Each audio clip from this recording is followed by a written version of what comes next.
L'ALCA. Laboratoire, architecte, lutteur, chercheur, artiste. Aujourd'hui, nous rencontrons Brahim. Nous l'enregistrons au bain-douche lors de notre dernier campement sonore. Même s'il nous dit que l'herbe n'est pas forcément plus verte ailleurs, il va souvent à Grenoble pour couper avec certaines de ses relations locales. Surtout, il prend soin de lui.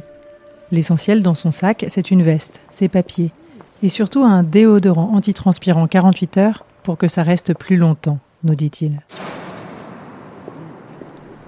C'est un truc qui me ferait beaucoup trop de mal. Que quelqu'un se déplace par rapport à ma transpiration. Ça me rappellerait, je prendrais trop ma vie en pleine gueule. Le sans-abri porte tout un tas de préjugés qui vont avec. Le SDF, il est sale, il sent pas bon. C'est quelqu'un qui a tout lâché. Quand on dit sans-abri, on vous imagine avec une grosse barbe de 2 mois, avec des vêtements sales, une apparence qu'on peut pas... Les gens, ils savent pas qu'on peut rester longtemps dans la rue et utiliser un peu ce qu'on nous met à disposition, quoi, pour pas que ça se voit. Moi, je m'appelle Brahim, j'ai 48 ans, je suis originaire de la région lyonnaise. J'ai grandi dans le 9e arrondissement de Lyon. Voilà, et je suis sans domicile depuis une dizaine d'années. L'huissier, le tribunal, la police et des affaires de voir. Tout simple.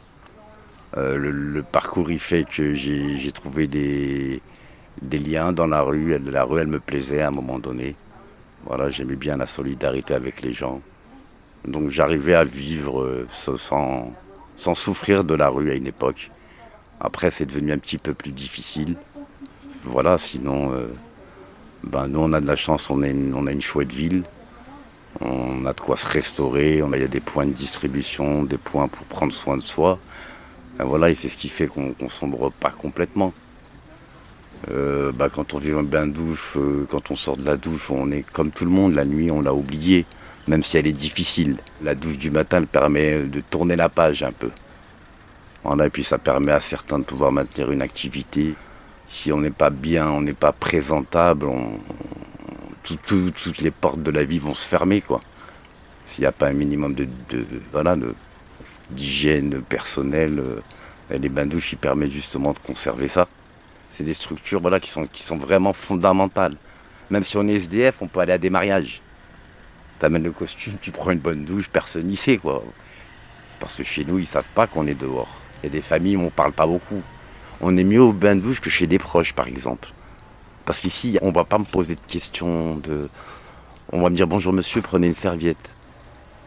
Si t'as pas de douche, c'est que t'as pas d'appart. Si t'as pas d'appart, c'est que t'as plus de ressources. Si t'as plus de ressources, c'est forcément qu'il y a un malaise social si on va se boucher chez quelqu'un.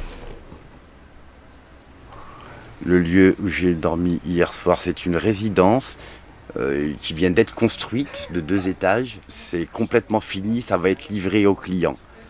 Et il y a une espèce de petit aménagement en bois. Et je mets un duvet le soir et puis je dors.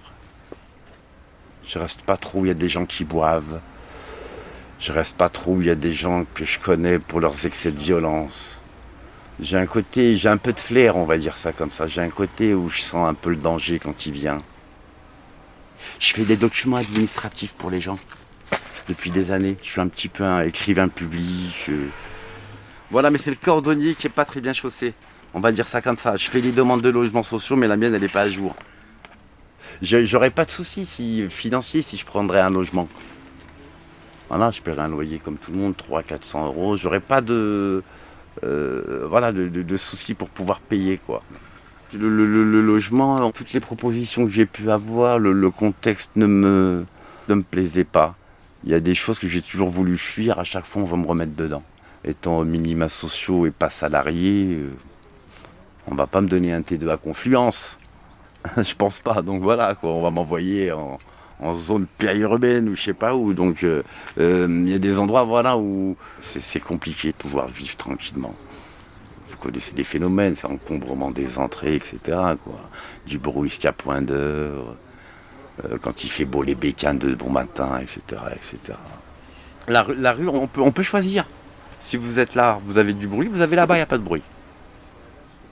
Mais si vous avez l'appart, vous rentrez, vous dormez, Et c'est dur la conciliation maintenant avec les gens. Hein. Et même si je travaille, j'ai des bonnes conditions sociales, si je trouve un logement et que c'est un Français, je vais lui dire, il va jamais me le donner, je suis un Marocain. J'ai une tête de Maghrébin. Vous voyez ce que je veux vous dire? Je suis plein d'a priori, je suis plein de préjugés.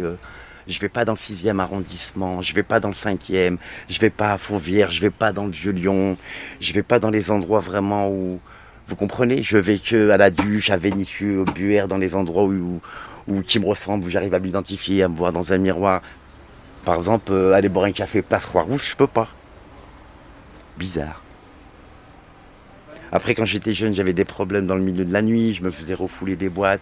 Ça fait 30 ans tout ça, mais ça m'a... jeune déjà, ça m'a... Je me suis dit, j'ai pas le droit au loisir comme les autres, j'ai pas... Je suis juste un mec normal et tranquille qui a envie de discuter, de faire des rencontres. Et tout ça, ça m'a créé... J'ai créé une bulle autour de ça.